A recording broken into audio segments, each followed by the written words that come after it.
Katakanlah diriku berlindung pada Allah penguasa manusia. Allah juga Tuhannya manusia, kepadanya kita pantas berlindung. Dukung dakwah Ismi dengan klik subscribe dan aktifkan tanda loncengnya.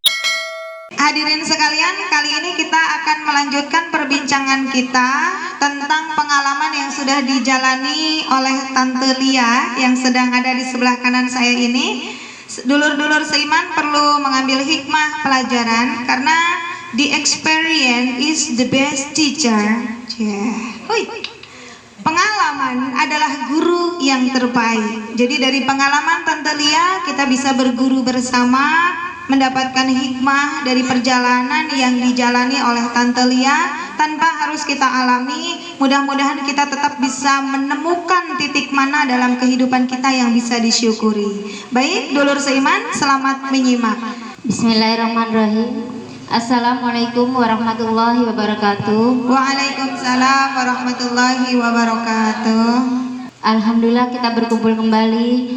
Saya pribadi mengucapkan syukur kepada Allah Subhanahu wa taala diberi umur panjang bisa berkumpul di sini untuk berbagi mengenai zakat. Yang subhanallah dulu saya tidak tahu yang namanya zakat. Saya tahu cuma sedekah. Yang tidak tahu perhitungan misalkan zakat itu harus seperti apa. Saya dulu backgroundnya tidak tahu pendidikan agama. Maksudnya saya tidak pesantren. Saya tidak belajar agama dengan serius. Menikah, berkeluarga, mungkin punya anak, yang tidak mendalami dan tidak mencari tahu apa itu zakat dan apa itu sedekah, perbedaannya gitu ya. Bermulai dari awal pernikahan. Di awal pernikahan seperti keluarga yang lainnya, saya langsung dikaruniai seorang anak perempuan. Alhamdulillah waktu itu suami kerja sebagai sales dan dia merasa pingin usaha sendiri.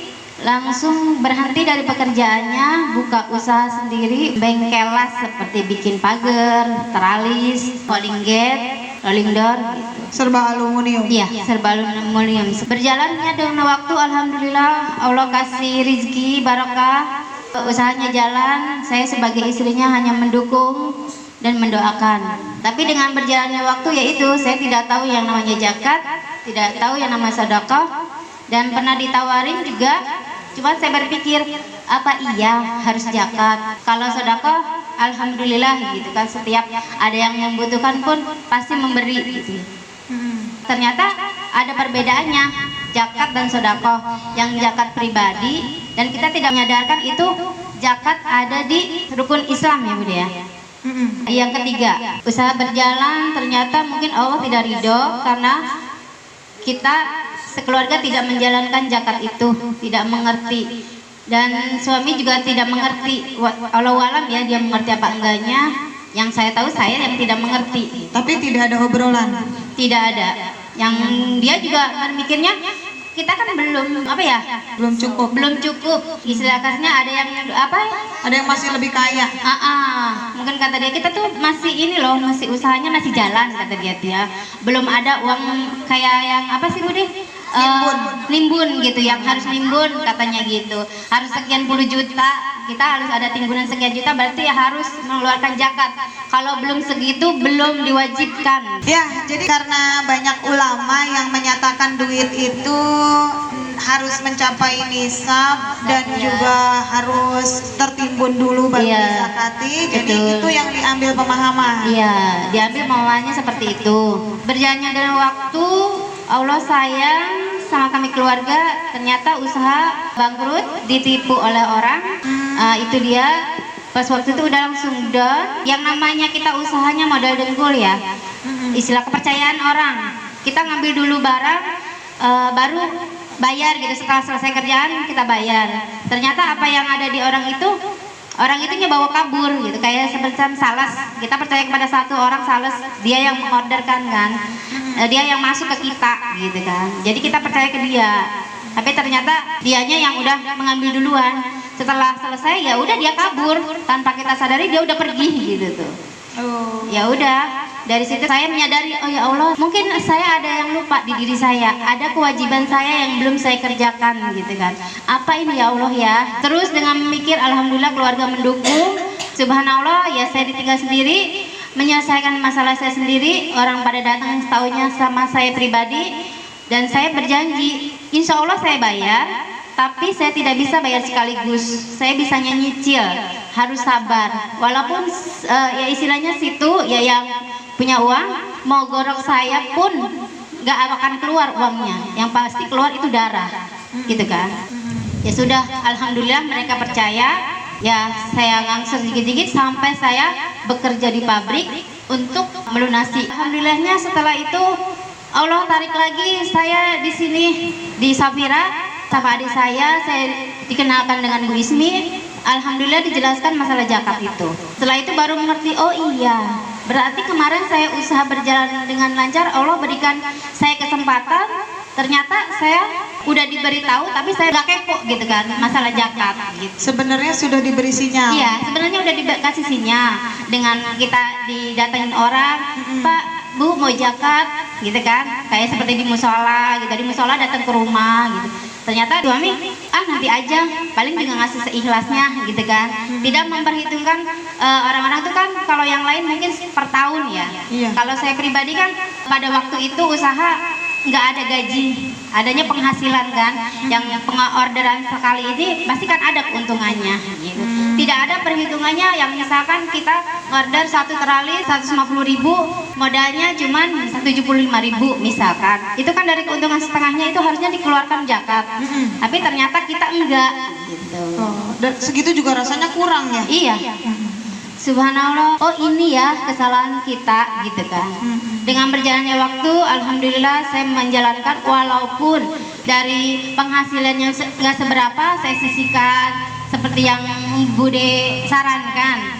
Walaupun kita dapat miliknya 10.000 gitu kan, setidaknya 1.000 disisihkan gitu. Saya punya kaleng yang tulisannya zakat. Dari situ saya kalau misalkan ada rezeki 10.000, saya masukkan 1.000, terus seperti itu.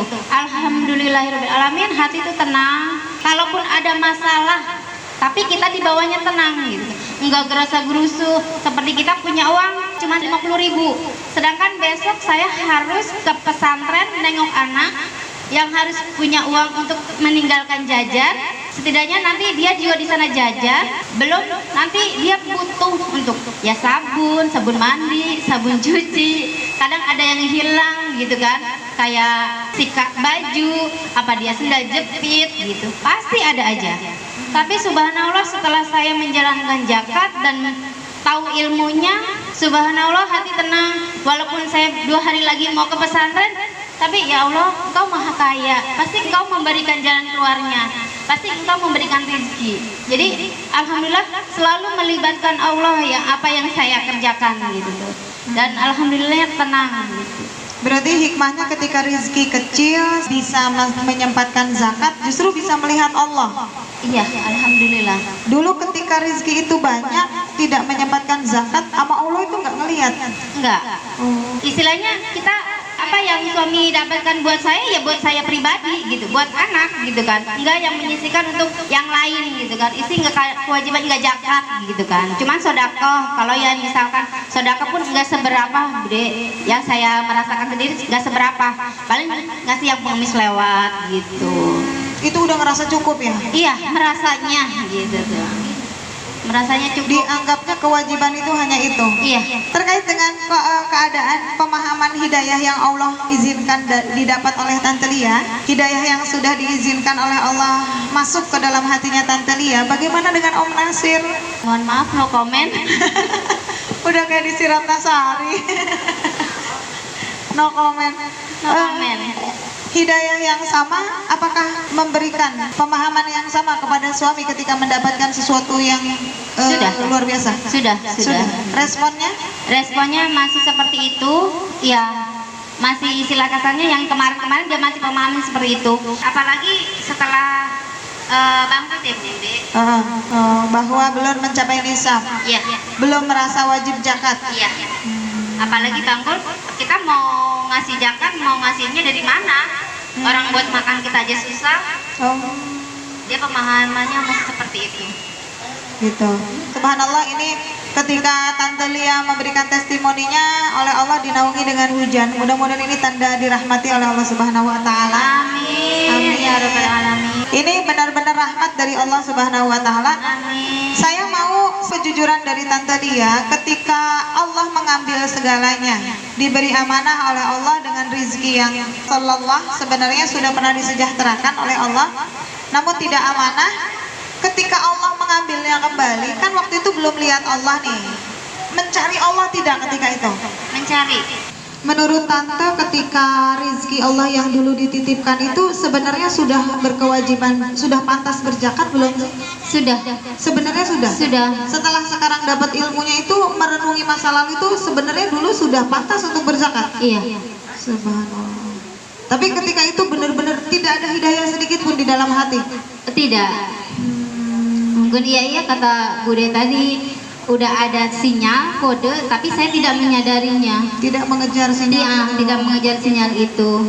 Dan ketika itu begitu diambil langsung murka sama Allah. Tidak langsung mencari Allah, mencari tahu kesalahan saya sendiri pribadi, tidak menyalahkan orang lain. Waktu itu tidak menyalahkan suami juga, tapi fokusnya ke diri sendiri. Kesalahan apa yang ditemukan atas diri sendiri? Mungkin waktu itu saya sholat masih bolong-bolong. Bolong-bolong. Kadang ngerjakan, kadang tidak. Mengerjakan pun kadang-kadang akhir waktu. Yang 5 waktu itu kadang-kadang bolong? Iya. Ketika rizki banyak? Iya. Sibuk? Sibuk. Dengan waktu itu kan kalau misalkan suami itu percayanya ke saya, kalau misalkan menyetorkan kayak clearing, giro gitu kan, harus ke bank gitu kan. Antri di bank, duhur sampai kadang antri sampai 2 jam, sampai jam 2, pulang udah 2:30, jadi udah lewat gitu. Gitu aja. Tapi dengan berjalan waktu, kalau sholat istilah kasarnya kadang full, kadang enggak, ya begitu.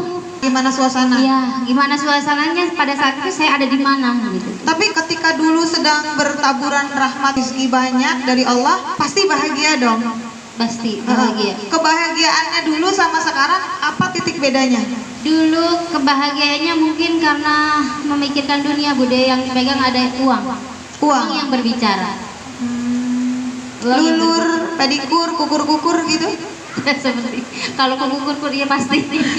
Kalau gatal. Jadi benar-benar tercukupi lah dunianya. Ya, alhamdulillah tercukupi. Yang namanya kesalon 2 minggu sekali, sebulan sekali itu pasti. Tapi ketika Tante Lia itu terjatuh, tersungkur, dan saya pertama kali ketemu sama Tante Lia itu tidak pantas dipanggil Tante loh. Bahkan Ua pun tidak pantas, pantasnya Mbah. Itu tua banget berarti ya. Iya. Gitu. Kenapa? Jadi terlihat kayak emak-emak. Masalahnya saya sudah melihat emaknya Tante Lia ya. Tante Lia itu bisa terlihat lebih tua dari emak gitu ketika itu. Nah, padahal kan mantan sejahtera dong, yang sempat keluluran, sempat ke salon mungkin ya. Apa yang membuat sampai drop segitunya sehingga sampai aura wajah pun menua? Ya enggak berpikir untuk merawat diri. Yang dulunya mandi langsung hembodian apa wangi gitu kan. Kalau pada saat itu boro-boro, yang penting saya udah mandi, udah gitu kan, menghadap Allah, sholat segala macam, itu yang saya kerjakan gitu. Tapi hati mah menangis dalam menghadap Allah, itu hati nangis terus. Iya, menangis. Karena banyak sekali yang datang, dan ketika itu datangnya pun ke rumah Abah. Tentunya yang tertekan bukan cuman Tante Lia saja, tapi Abah juga. Iya, pastinya. Karena saya merasakan yang namanya ditagih orang itu sampai dilempar sama asbak juga udah pernah. Subhanallah. Alhamdulillahnya enggak kena gitu. Iya, karena emosi dianya. Karena meleset dari janji. Iya, dan saya pun diam aja, ya udah pasrah, kalau memang itu harus kena sama badan saya udah.